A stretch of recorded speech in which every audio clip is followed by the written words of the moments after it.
70 feet starting, very hard. So maybe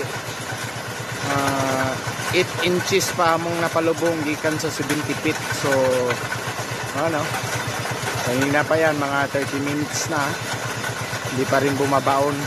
Bumabaon man siya pero inches lang, 1 inches. Yan, ganyan. Ayan, monitor namin yung natamaan sa ilalim, buhangin at saka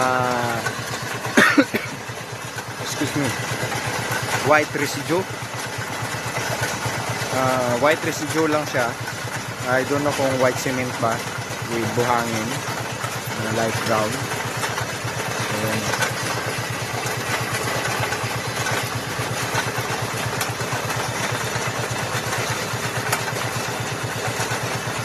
Ayan. Para-paraan na.